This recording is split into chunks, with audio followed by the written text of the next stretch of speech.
Hai, nama aku Macy dan umurku 17 tahun. Beberapa bulan lalu aku menemukan rekaman diriku selama puluhan tahun di tumpukan rahasia ayahku. Saat aku lihat itu, hidupku berubah selamanya. Sepanjang hidupku, aku hanya tinggal sama ayahku. Sejak kecil, sahabatku Riley sering datang ke rumahku setiap saat. Dari dulu dia itu anak yang lebih bandel dan itu nggak berubah waktu kami masuk SMA. Tapi ada satu hal yang berubah waktu kami sudah besar, yaitu ayahku. Dia mulai jadi aneh setiap saat. Dia sering minta kami foto bareng. Aku merasa bersalah karena menolak perhatian dia terus-menerus, tapi aku butuh ruang. Suatu hari, waktu kelas 3, Riley ajak aku ke pesta bersamanya. Seperti biasa, ayahku bilang aku nggak boleh pergi karena dia nggak percaya kalau aku pulang kemalaman. Nah, aku bangga sama apa yang aku lakukan selanjutnya. Tapi aku menyelinap keluar waktu ayahku tidur. Aku nggak membuat satupun suara dan aku tahu aku bakal aman selama aku balik sebelum kemalaman. Besoknya, ayahku memanggilku ke dapur dan bilang aku dihukum karena kabur keluar. Aku nggak tahu gimana ayahku tahu. Ayahku menyuruh aku membersihkan rumah. Selagi ayahku kerja, aku mulai membersihkan. Aku bosan keterlaluan, tapi itu berubah waktu aku membersihkan debu di sebuah foto. Aku menyenggol bingkainya hingga jatuh dan waktu pecah, aku nggak percaya apa yang aku lihat. Kamera rahasia kecil keluar dari bingkainya. Aku mulai melihat lebih dekat semua barang di ruang tamu. Ada kamera di TV, di jam, bahkan di alarm pendeteksi asap. Semakin dekat aku lihat, semakin cepat jantungku berdegup. Kenapa ayahku punya kamera di seluruh bagian rumah? Aku menemukan lagi di lorong, di dapur, di halaman dekat kolam renang. Jelas, ayahku melihat aku kabur dari kamera ini.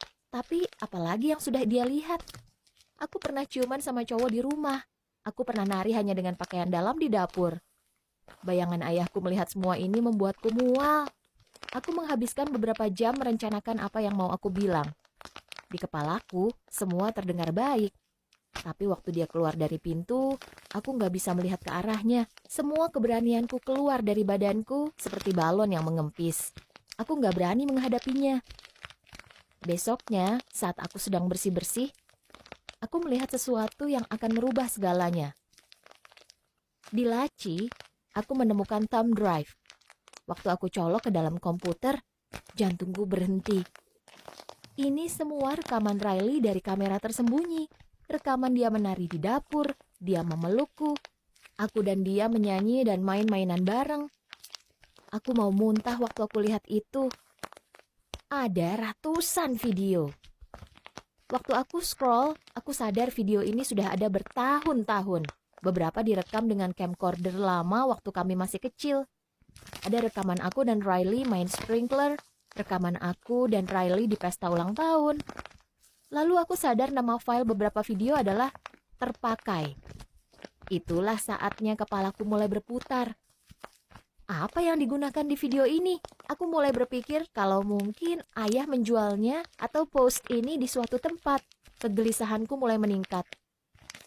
Aku merasa diriku penuh amarah, takut dan jijik.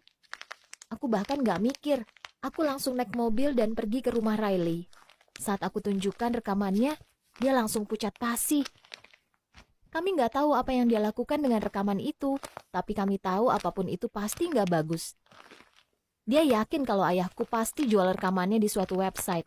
Dan makin sering dia bilang gitu, aku jadi makin percaya. Kami pikir kami nggak bisa diam saja dengan foto ini. Kami harus melakukan sesuatu dan kami harus lakukan itu sekarang. Dengan penuh amarah, kami pergi ke kantor ayahku. Perjalanan di lorong itu momen paling menegangkan dalam hidupku. Apa yang akan aku bilang padanya? Semua keteganganku hilang waktu aku lihat wajahnya. Semua ketakutan itu berubah jadi amarah. Aku mulai teriak ke dia. Bertanya apa maksud dari rekaman mengerikan itu. Berapa lama dia memerhatikan aku. Semua orang di kantor menatap ke arah kami. Dan ayahku bergumam. Berpikir apa yang harus dia bilang. Aku tahu aku mungkin menghancurkan hidupnya. Tapi aku gak bisa berhenti. Air mata mengalir di pipiku. Orang-orang bisa dengar teriakanku dari kejauhan. Waktu aku berhenti berteriak beberapa saat, Semua orang di kantor melihat ayahku dengan jijik. Mereka saling berbisik satu sama lain.